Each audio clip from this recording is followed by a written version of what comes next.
Hammaga salom do'stlar. Bugun mini obzorcha bor. DJI Osmo Pocket combo varianti. Mana bu Osmo Pocketni o'zi. Tak, ichida yana nimasi bor? Qo'shimcha batareykasi, yana bitta kichkinaroq qo'shimcha batareykasi bor. Tagida krepleniyalari ham bor. Tripodga va mikrofon. DJI o'zini kачественный mikrofoni, magnitchiklar bor. Va yana tripod ham bor. Osmo Pocketni olamiz. O'shaqa. Bu yangi versiyasida ekranchasi mana gorizontal, vertikal holatlarga o'tadi. Va stabilizatsiyasini mana ko'rishingiz mumkin. Qanaqa formatlarda video yoza oladi. Xo'p.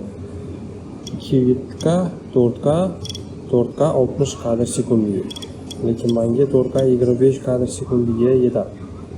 4K 25 plus yana pro nastroykalarni qo'yib oldim. Bu yerda 10 bit D-Lock, svet mana HLG 10 bit, D-Lock 10 bit va shunaqa formatlar bor. Ekspozitsiyani o'zingiz manual to'g'irlasangiz bo'ladi. Endi filtr yo'q, o'sha uchun men diafragmasini boshqara olmayman buni. Va shuning uchun ham shatterni balandroq qo'yishimga to'g'ri keladi. ISO minimum turibdi 50. SD kartaga shu nastroykalarda 4K da 5 soat yozishim mumkin deb aytyapti. Ya'ni bu yerda 250 GB flashka qo'yilgan, по-моему. Качество 10 bit, 4K va D-Lock. Stabilizatsiya вообще gap yo'q, stabilizatsiyasi zo'r. Follow ham bor, ya'ni bu insonlarni, odamlarni follow qilib tura oladi. O'zingizga mana bosa olsangiz agar ko'rganingizda mana face tracking yondi. Endi meni yuzimni track qiladi. Bu mikrofonni ulab olib ovozlarni juda ham sifatli yozishingiz mumkin. Tak, endi stabilizatsiyasini test qilib ko'ramiz. Hozir men yugurib ko'raman bitta. Qani kamera o'zini qanaqa tutadi? Face track yoniq. Keling endi yuguramiz.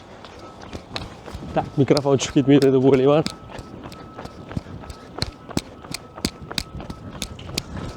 Ketdik.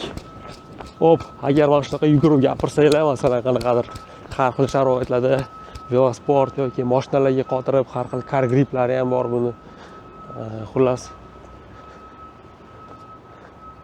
ekstremal sharoitlarda ishlatsanglar bo'ladi, как action kamera sifatida. Lekin action kamera sifatida boshqa kamerasi ham bor. DJI Osmo Action, adashmasam, GoPro'ni boshqacharoq varianti, GoPro'ga analog bo'lgan varianti. Bu esa iPhone kim travel kamera sifatida ishlatadigan bo'lsa, unga stabilizatsiya qo'shilgan va har xil professional parametrlarni sozlash, D-Lock 10 bit mana shu narsalar qo'shilgan variant. Yana qo'shimcha mikrofoni ham bor. Bu imba qilib bu kamerani juda ham, ya'ni hamma plyuslar, iPhone'da yo'q bo'lgan plyuslarni mana bu yerga qo'shganlar va narxi ham iPhone'dan arzonroq.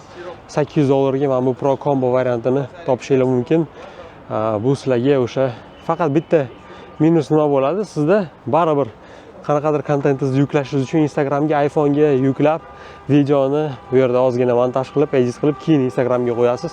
Yoki kompyuterda montaj qilsangiz ham baribir yana iPhone'ga yuklab qo'yishingiz kerak bo'ladi. Xullas, Osmo Pocket sizda telefoningizni o'rnini bosa olmaydi, lekin kamerangizni agar kompaktni travel kameraga aylantirmoqchi bo'lsangiz, stabilizatsiya bilan, yaxshi ovoz bilan, D-Lock 10 bit yozadigan kameraga almashtirmoqchi bo'lsangiz, mana sizga variant. Xo'p, professional kameralarda nima plyusi bor? Professional kameralarda orqadagi glubina, ya'ni orqani yuvilgan bo'lishi, har xil obyektivlarni almashtira olishingiz.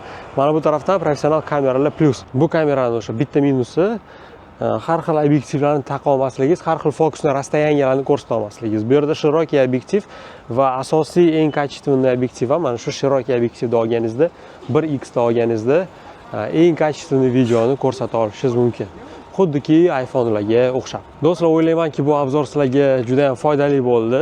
Agarda Osmo Pocket olishni plan qilib turgan bo'lsanglarda, lekin uni obzorini o'zbekchada ko'rmoqchi bo'lsanglar, mana sizlar uchun video tayyorladim. Yoqgan bo'lsa, like qo'yinglar, поддержка qilib turinglar. Boshqa yana kamera bilan bog'liq bo'lgan qurilmalar, umuman videografiya va mobilografiyaga oid bo'lgan kontentlarni mana bu kanalda ko'rib borishingiz mumkin. Bu boshqacha bir format bo'ldi, ya'ni gorizontal YouTube video emas, vertikal YouTube video bo'lyapti. Ko'rganlar, tomosha qilganlar uchun katta rahmat.